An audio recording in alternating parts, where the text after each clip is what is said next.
The great horned owl can be tough to spot, even if you know where to look. We spent 20 minutes looking for this guy before we found him only one tree away from where we seen him 1 month ago. Usually you can find the nest by looking for whitewash, pellets, and animal fragments on the ground. The female is still sitting on the eggs, and the male is roosting and sleeping all day after hunting at night. The owlets will hatch in March. Once they are hatched, the male must bring large quantities of food to the nest, since the young owlets will eat each other if they don't get enough food.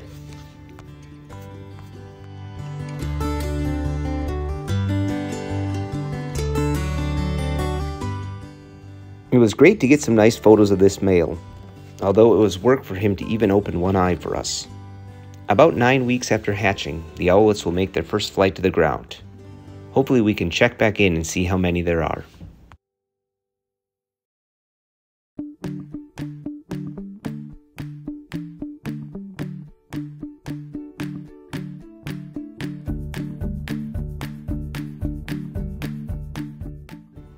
We headed to the other side of Minneapolis, hoping to find the winter wren.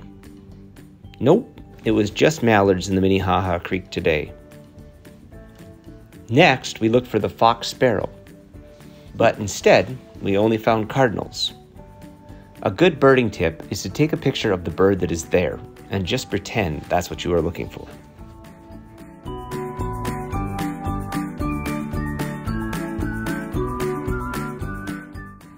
The Townsend solitaire is found in evergreen forests in high elevations in the western United States.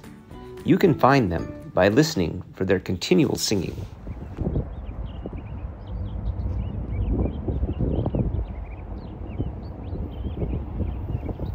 Unless a train comes by.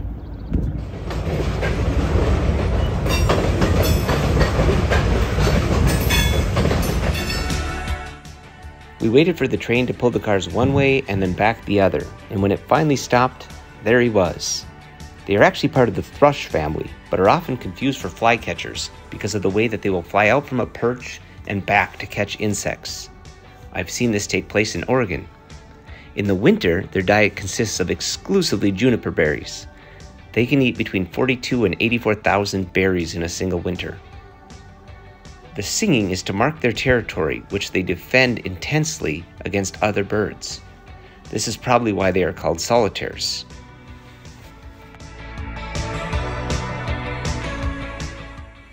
Having a patch of juniper berries all to themselves is probably what pushes a few Townsend solitaires to make the journey east to Minnesota each winter. You know you're looking at a solitaire when you see the white eye ring.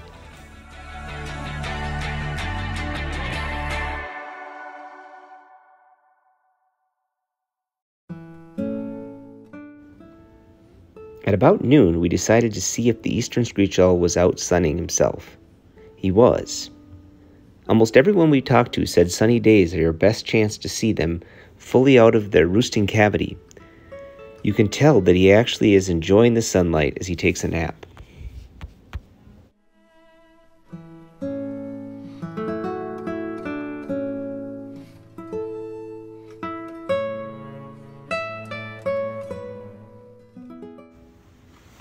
It's currently nesting season, and we talked to a few people who had success getting eastern screech owls to use nesting boxes. You can place these boxes at least 10 feet off the ground below a tree branch, with a 3-inch diameter hole for them to enter, and put wood chips in the bottom. It should be at a woodland's edge near water.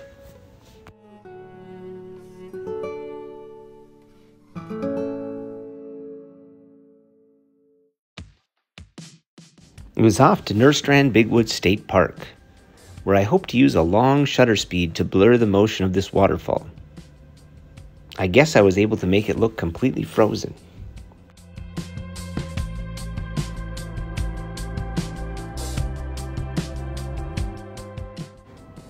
We were actually here looking for the red-headed woodpecker. The red-bellied woodpecker also has a red head. It's much more common in Minnesota. Every spring when we put out oranges for the Baltimore Oriole, the red-bellied woodpecker stops by. Its call sounds like this.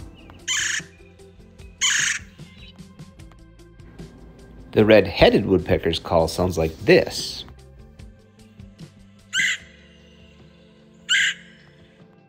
Can you hear the difference? Me neither. This woodpecker is only 8 inches long, and its red head is only brilliant under sunlight. They are unlike other woodpeckers in that they can catch insects in the air. They are one of only 4 North American woodpeckers that store food. They are the only ones that cover it with bark. Grasshoppers are regularly stored alive in small crevices. Their red head truly glows under the sunlight.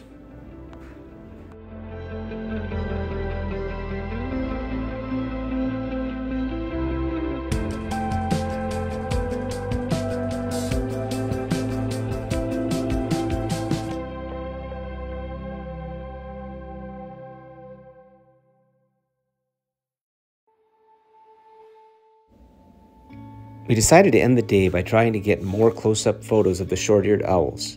We were excited when we spotted birds hunting on the horizon, but then disappointed when we realized that they were both northern harriers.